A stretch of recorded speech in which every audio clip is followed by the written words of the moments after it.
Assalamualaikum warahmatullahi wabarakatuh. Perkenalkan, nama saya Anissa Salsabila dan keempat rekan saya Amajida Jaharoningsun, Ambar Pratiwi, Anggun Yulina Istiqomah, dan Andi Dwi Gumilar. Kami dari kelas H. Video ini bertujuan untuk memenuhi tugas kelompok mata kuliah Teknologi Informasi Pendidikan, dosen pengampu Era Oktaviona MPD. Kami akan memaparkan materi yang berjudul Belajar dan Pembelajaran Berbasis Teknologi Informasi dan Komunikasi. Baiklah, langsung saja. Materi yang pertama akan disampaikan oleh Saudara Andi. Assalamualaikum warahmatullahi wabarakatuh. Di sini saya Andi Dwi Gumilar akan membahas poin-poin materi tentang belajar dan pembelajaran berbasis teknologi informasi dan komunikasi. Di sini saya akan membahas poin A sampai C. Yang pertama ada poin A, konsep belajar, pembelajaran dan mengajar. Jadi belajar merupakan salah satu faktor yang mempengaruhi dan berperan penting dalam pembentukan pribadi dan perilaku individu. Sebagian besar perkembangan individu berlangsung melalui kegiatan belajar. Jadi Horwath L. Kinkes mengatakan belajar adalah proses di mana tingkah laku dalam arti luas ditimbulkan atau diubah melalui praktik atau latihan. Jadi kata kunci dari belajar adalah perubahan perilaku siswa. Lanjut ke pembelajaran. Menurut UNESCO, hasil belajar dapat dituangkan dalam 4 pilar pembelajaran, yaitu belajar mengetahui atau learning to know. Yang kedua, belajar berbuat atau berkarya, learning to do. Yang ketiga, belajar hidup bersama atau learning to live together. Yang keempat, belajar menjadi diri sendiri yang utuh atau learning to be. Selanjutnya, mengajar. Jadi secara sederhana, mengajar dapat diartikan sebagai interaksi antara siswa dengan guru. Mengajar dapat diartikan sebagai suatu kegiatan atau suatu aktivitas dalam rangka menciptakan suatu situasi dan kondisi belajar siswa yang konduksi, baik disajikan secara langsung dalam ruang kelas maupun disajikan seperti sekarang ini dari jarak jauh menggunakan media online seperti e-learning, Zoom, Google Meet, Classroom, dan lain sebagainya. Lanjut ke poin B, jenis-jenis aktivitas belajar. Jadi ada 9 jenis aktivitas belajar. Yang pertama, belajar arti kata, yaitu menangkap arti yang terkandung dalam kata-kata yang digunakan. Yang kedua, belajar kognitif, yaitu proses bagaimana menghayati, mengorganisasi, dan mengulangi informasi tentang suatu masalah, peristiwa, objek, serta upaya untuk menghadirkan kembali hal tersebut melalui tanggapan, gagasan, atau lambang dalam bentuk kata-kata atau kalimat. Yang ketiga, belajar menghafal, suatu aktivitas menanamkan suatu materi verbal melalui proses mental dan menyimpannya dalam ingatan sehingga dapat diproduksi kembali ke alam sadar ketika diperlukan. Yang keempat ada belajar teoritis atau menyusun kerangka pikiran yang menjelaskan fenomena alam atau fenomena sosial tertentu. Yang kelima ada belajar konsep, adalah merumuskan melalui proses mental tentang lambang, benda, serta peristiwa dengan mengamati ciri-cirinya. Yang keenam ada belajar kaidah, adalah menghubungkan dua konsep atau lebih sehingga terbentuk suatu ketentuan yang mempresentasikan suatu keteraturan. Yang ketujuh ada belajar berpikir. Belajar berpikir adalah aktivitas kognitif yang dilakukan secara mental untuk memecahkan suatu masalah melalui proses abstrak. Yang kedelapan ada belajar keterampilan atau motorik, melakukan rangkaian gerik berbagai anggota badan secara terpadu. Yang terakhir yang 9 ada belajar estetis, adalah proses menciptakan melalui penghayatan yang berdasarkan pada nilai-nilai seni. Selanjutnya poin C, prinsip-prinsip belajar. Yang pertama ada perhatian dan motivasi. Perhatian terhadap pembelajaran akan timbul pada siswa apabila bahan pelajaran itu disarankan sebagai suatu yang dibutuhkan, jadi akan membangkitkan motivasi untuk mempelajarinya. Motivasi adalah tenaga yang digunakan untuk menggerakkan dan mengarahkan aktivitas seseorang. Yang kedua dari prinsip-prinsip belajar yaitu keaktifan. John Dewey mengemukakan bahwa belajar adalah menyangkut apa yang harus dikerjakan siswa untuk dirinya sendiri maka inisiatif harus datang sendiri. Guru sekedar pembimbing dan pengarah. Yang ketiga ada keterlibatan langsung. Dalam hal ini tidak sekedar mengamati secara langsung, melainkan harus menghayati, terlibat langsung dalam dalam perbuatan dan bertanggung jawab terhadap hasilnya. Yang keempat ada pengulangan, jadi terdiri atas mengamat, menanggap, mengingat, menghayal, merasakan, berpikir, dan sebagainya. Dengan mengadakan pengulangan, maka daya-daya tersebut akan berkembang.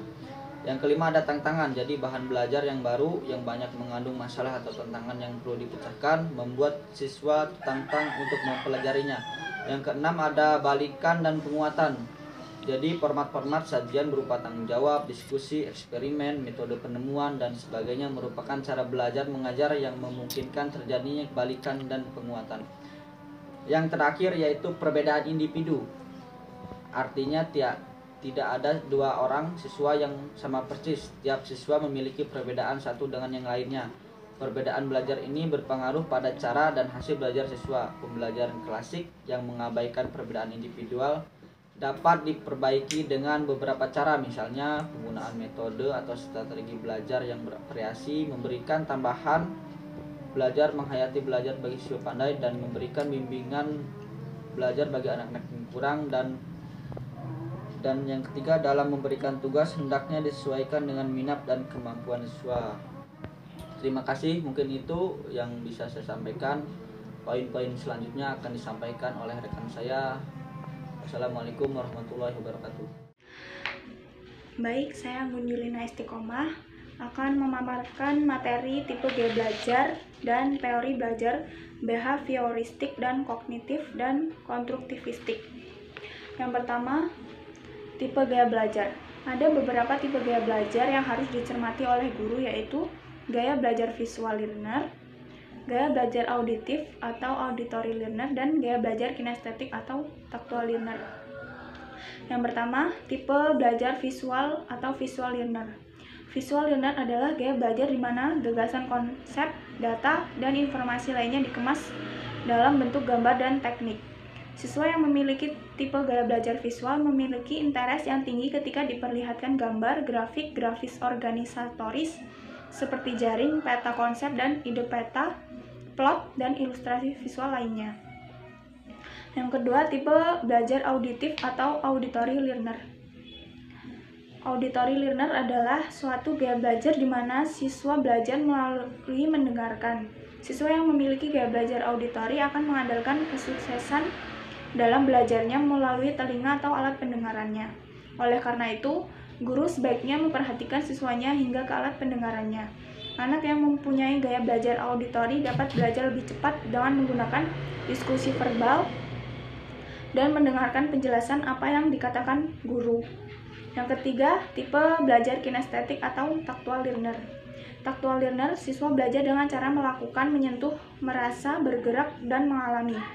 Anak yang mempunyai gaya belajar kinestetik mengandalkan belajar melalui bergerak, menyentuh, dan melakukan tindakan. Anak seperti ini sulit untuk duduk diam berjam-jam karena keinginan mereka untuk beraktivitas dan bereksplorasi sangatlah kuat.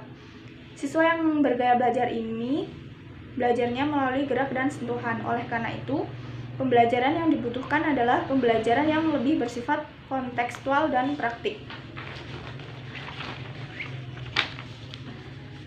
Teori belajar behavioristik, kognitif, dan konstruktivistik. Yang pertama, teori belajar behavioristik. Pembelajaran berbasistik pada awalnya dilandasi teori behavioristik, di mana teori ini dipelopori oleh Thorndike, Pavlov, dan Skinner, yang menyatakan bahwa belajar adalah tingkah laku yang dapat diamati yang disebabkan adanya stimulus dari luar. Seseorang dapat dikatakan belajar ditunjukkan dari perilaku yang dapat dilihat, bukan dari apa yang ada dalam pikiran siswa. Lebih lanjut, perkembangan belajar berbasistik dilandasi teori psikologi kognitif yang menyatakan bahwa belajar mencakup penggunaan daya ingat, motivasi, dan pikiran, serta refleksi.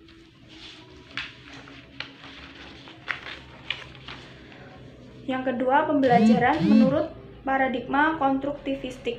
Sebuah paradigma yang berlaku dalam sebuah sistem boleh jadi mengalami malfungsi apabila paradigma tersebut masih diterapkan pada sistem yang telah mengalami perubahan. Paradigma yang mengalami anomali tersebut cenderung menimbulkan krisis. Krisis tersebut akan menuntut terjadinya revolusi ilmiah yang melahirkan paradigma baru dalam rangka mengatasi krisis yang terjadi. Paradigma konstruktivistik tentang pembelajaran merupakan paradigma alternatif yang muncul sebagai akibat terjadinya revolusi ilmiah dari sistem pembelajaran yang cenderung berlaku pada abad industri ke sistem pembelajaran yang semestinya berlaku pada abad pengetahuan sekarang ini. Yang ketiga, model pembelajaran berlandaskan paradigma konstruktivistik. Berikut adalah 5 contoh model pembelajaran yang memiliki kecenderungan berlandaskan paradigma konstruktivistik, yaitu model pembelajaran reasoning and problem solving, model inquiry training, model problem based instruction, model pembelajaran perubahan konseptual, dan model group investigation. Yang pertama adalah model pembelajaran reasoning and problem solving. Problem solving adalah upaya individu atau kelompok untuk menemukan jawaban berdasarkan pengetahuan, pemahaman, keterampilan yang telah dimiliki sebelumnya dalam rangka memenuhi tuntutan situasi yang tak lumrah tersebut. Yang kedua adalah model pembelajaran problem based instruction. Problem based instruction adalah model pembelajaran yang berlandaskan paham konstruktivistik yang mengakomodasi keterlibatan siswa dalam belajar dan pemecahan masalah otentik.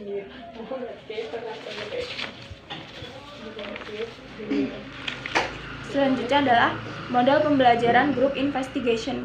Ide model pembelajaran group investigation bermula dari perspektif fisiologis terhadap konsep belajar. Untuk dapat belajar, seseorang harus memiliki pasangan atau teman. Pada tahun 1916, John Dewey menuliskan sebuah buku Democracy and Education. Dalam buku itu, Dewey menggagas konsep pendidikan bahwa kelas seharusnya merupakan cermin masyarakat dan berfungsi sebagai laboratorium untuk belajar tentang kehidupan nyata. Yang selanjutnya adalah model pembelajaran inquiry. Inquiry berasal dari bahasa Inggris, yaitu inquiry, yang dapat diartikan sebagai proses bertanya dan mencari tahu jawaban terhadap pertanyaan ilmiah yang diajukan. Pertanyaan ilmiah adalah pertanyaan yang dapat mengarahkan pada kegiatan penyelidikan terhadap objek pertanyaan. Dengan kata lain, inquiry adalah suatu proses untuk memperoleh dan mendapatkan informasi dengan melakukan observasi atau eksperimen untuk mencari jawaban atau memecahkan masalah terhadap pertanyaan atau rumusan masalah dengan menggunakan kemampuan berpikir kritis dan logis. Sekian, terima kasih. Baiklah, saya akan melanjutkan materi tentang komponen-komponen pembelajaran. Yang pertama itu ada tujuan. Tujuan pembelajaran, tujuan pendidikan adalah untuk meningkatkan pengetahuan, keterampilan, kecerdasan, kepribadian, akhlak mulia, untuk hidup mandiri dan mengikuti pendidikan lebih lanjut. Yang kedua itu ada sumber belajar. Sumber belajar adalah segala sesuatu di luar diri seseorang yang digunakan untuk mempermudah proses pembelajaran. Apapun bentuknya, apapun bendanya, asal bisa mempermudah proses pembelajaran, itu bisa dikatakan sumber belajar. Yang ketiga itu ada strategi pembelajaran. Strategi pembelajaran adalah pendekatan yang spesifik untuk menyampaikan informasi dan kegiatan yang mendukung penyelesaian tujuan khusus.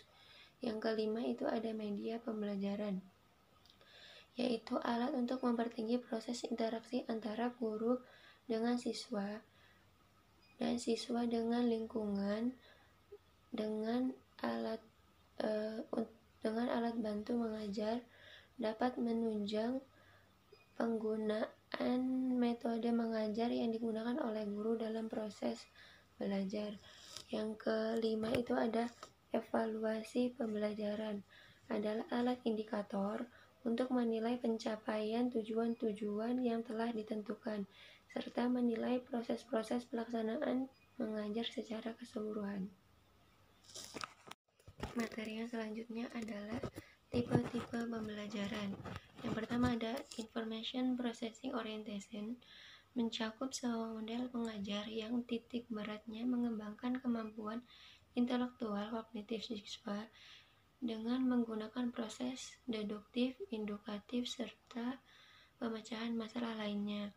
Yang kedua, Social Interaction Orientation, mencakup berbagai model mengajar yang tujuannya di samping memajukan serta saling memahami dalam kehidupan suatu kelompok sosial satu sama lain. Yang ketiga ada Person Orientation, mencakup model-model mengajar seperti yang dikembangkan oleh para penganut humanistic education. Sasarannya ialah untuk memberikan kesempatan tiap individu siswa yang bersangkutan. Yang keempat, Behavior Modification Orientation, mencakup berbagai metode mengajar yang digunakan dan dititik beratkan pada perubahan perilaku ke arah yang diharapkan guru, misalnya expository dan mastery learning. Materi yang I yaitu pendekatan pembelajaran. Pendekatan merupakan langkah awal pembentukan suatu ide dalam memandang suatu masalah atau objek kajian. Pendekatan akan menentukan arah pelaksanaan ide tersebut untuk menggambarkan perlakuan yang diterapkan terhadap masalah atau objek kajian yang akan dipelajari. Pendekatan pembelajaran secara umum dibagi menjadi dua, yaitu yang pertama, pendekatan pembelajaran berorientasi pada guru. Yaitu dalam pembelajaran ini, pembelajaran menempatkan siswa sebagai objek dalam belajar dan kegiatan belajar. Dalam pendekatan ini, guru menempatkan diri sebagai seorang yang serba bisa dan sebagai satu-satunya sumber belajar. Pendekatan pembelajaran yang berpusat pada guru memiliki ciri, yaitu pengelolaan pembelajaran ditentukan sepenuhnya oleh guru. Peran siswa pada pendekatan ini hanya melakukan aktivitas sesuai dengan petunjuk guru. Pada strategi ini, peran guru sangat menentukan, baik dalam pilihan materi pelajaran maupun menentukan proses pembelajaran. Pendekatan yang kedua yaitu pendekatan pembelajaran yang berorientasi pada siswa. Pendekatan pembelajaran yang berorientasi pada siswa ini yaitu pendekatan yang menempatkan siswa sebagai subjek belajar dan kegiatan belajar mengajar. Pendekatan pembelajaran yang bersifat orientasi pada siswa dan pengelolaannya pun ditentukan oleh siswa. Pada pendekatan ini, siswa memiliki kesempatan yang terbuka untuk melakukan kreativitas dan mengembangkan potensinya melalui aktivitas secara langsung sesuai dengan minat dan keinginannya. Pendekatan ini selanjutnya menurunkan strategi pembelajaran discovery dan inquiry serta strategi pembelajaran induktif, yaitu pembelajaran yang berpusat pada siswa. Pada strategi ini, peran guru lebih menempatkan diri sebagai fasilitator, pembimbing sehingga kegiatan belajar siswa menjadi terarah. Materi selanjutnya yaitu J. Pembelajaran berbasis teknologi informasi dan komunikasi. Komputer sebagai media pembelajaran. Secara umum, komputer didefinisikan sebagai seperangkat alat elektronik yang menghubungkan komponen satu dengan yang lainnya, sehingga menghasilkan informasi yang telah diolah dalam bentuk gambar, teks, suara, ataupun video. Pemanfaatan komputer sebagai media pembelajaran. Penggunaan komputer dalam pembelajaran memungkinkan berlangsungnya proses pembelajaran secara individual dengan menumbuhkan kemandirian dalam proses belajar, sehingga siswa akan mengalami proses yang jauh lebih bermakna dibandingkan dengan pembelajaran konvensional. Melalui komputer, siswa dapat menjalankan aplikasi program yang didukung juga dengan fasilitas penunjang lain yang saat ini berkembang, yaitu internet. Internet sebagai media pembelajaran. Internet adalah suatu jaringan komunikasi yang memiliki fungsi untuk menghubungkan antara satu media elektronik dengan media elektronik yang lain dengan tepat dan cepat. Untuk mengefisiensikan proses komunikasi dapat menggunakan aplikasi seperti WA, email, website, dan lain-lain. Internet sebagai hasil dari perkembangan teknologi tentunya memiliki pengaruh dalam dunia pendidikan. Secara tidak langsung, internet mendorong dunia pendidikan untuk menyesuaikan arus informasi globalisasi. Secara langsung, internet dapat dimanfaatkan sebagai sumber dan media pembelajaran bagi para peserta didik dalam mengembangkan ilmu pengetahuan. Melalui internet dapat diakses sumber-sumber informasi tanpa batas dan aktual dengan sangat cepat. Internet merupakan sebuah perpustakaan raksasa dunia yang di dalamnya terdapat jutaan bahkan miliaran informasi atau data yang dapat berupa teks, grafik, audio, animasi, maupun digital konten lainnya.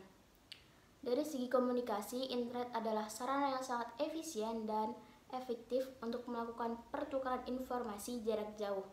Kelebihannya dalam akses global itulah yang menjadikan internet sebagai peranan tersendiri. Karena internet dapat memfasilitasi beragam sumber belajar yang dibutuhkan siswa. Pemanfaatan internet dalam media pembelajaran. Beberapa keuntungan atau manfaat pembelajaran melalui internet dapat dikemukakan sebagai berikut. Yang pertama, menjadi alat bantu untuk mewujudkan situasi belajar mengajar yang efektif. Yang kedua, melengkapi proses belajar supaya lebih menarik perhatian siswa. Selanjutnya, mempermudah, menyempurnakan, dan menyimpan materi pembelajaran mutu belajar mengajar. Terus yang terakhir, dapat membantu peserta dalam memahami materi pembelajaran. Selanjutnya, e-learning dalam kegiatan pembelajaran.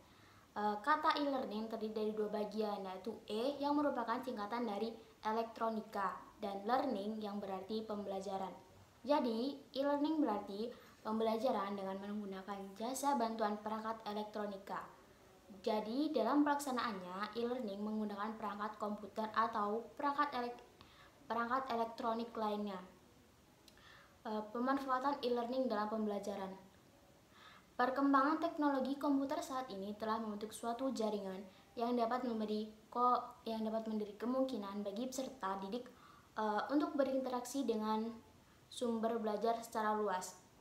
Jaringan komputer berupa internet dan web telah membuka akses bagi setiap orang untuk memperoleh informasi dan ilmu pengetahuan terkini dalam bidang akademik mereka masing-masing. Nama saya Majidah Zahra Nisun, NPM saya 1911010260. Di sini saya ingin melanjutkan hasil presentasi dari kelompok saya, kelompok 1. Di sini saya membahas tentang pembelajaran berbasis multimedia. Pembelajaran berbasis multimedia ini adalah kegiatan pembelajaran yang dapat menggunakan komputer dan menggabungkan tentang audio, visual, dan animasi-animasi bergerak. Dan pembelajaran berbasis komputer ini dapat menggabungkan link untuk berinteraksi dan untuk mencari sesuatu yang ada di Google Chrome, Microsoft Word, Microsoft Excel, dan lain-lain. Yang pertama, di sini saya ingin membahas tentang definisi media pembelajaran. Definisi media pembelajaran yaitu adalah berasal dari kata media, yaitu dari bahasa Yunani medius yang artinya tengah atau perantara. Sedangkan dalam bahasa Arab yaitu wasilah atau wasail yang artinya pengantar pesan atau penerima pesan. Media pembelajaran ini adalah untuk menyampaikan pesan fungsinya sehingga siswa-siswa lebih mudah memahami dengan adanya media pembelajaran ini. Namun demikian, stimulus untuk membantu media pembelajaran ini lebih mudah dengan menggunakan multimedia yang zaman sekarang di era globalisasi ini sudah canggih, yaitu menggunakan komputer agar lebih efektif dan lebih efisien. Dan yang selanjutnya yaitu jenis-jenis pembelajaran. Yang pertama ada media audio. Media audio itu adalah media yang lebih mementingkan tentang alat pendengar. Dan sedangkan yang kedua media visual, yaitu lebih mementingkan tentang indera penglihatan kita. Sedangkan media yang ketiga adalah media audio dan visual, yaitu media pandang dan dengar. Media audio dan visual ini adalah gabungan dari media pendengar dan media dari suara pendengar itu dan dari indera penglihatan. Dan selanjutnya yaitu adalah fungsi media pembelajaran. Fungsi media pembelajaran itu adalah alat untuk menyampaikan pesan sehingga anak dapat menginformasikan tentang tekanan-tekanan penting dalam media pembelajaran agar lebih memahami si peserta didiknya, agar lebih memahami dengan mudah dan lebih efektif. Apalagi di zaman era globalisasi sekarang sangatlah penting media pembelajaran, terutama komputer. Dengan adanya media pembelajaran ini, si peserta didik lebih mudah untuk menangkapnya dalam proses belajar mengajar. Selanjutnya yaitu adalah media interaktif berbasis komputer. Komputer adalah suatu teknologi yang sangat canggih di masa sekarang. Dengan adanya komputer, pekerjaan manusia dan kegiatan manusia lebih mudah untuk dijalani.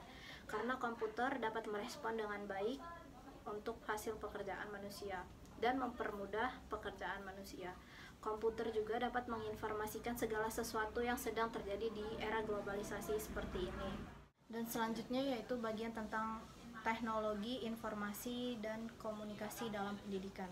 Yang pertama di sini saya ingin menjelaskan tentang konsep teknologi informasi dan pendidikan.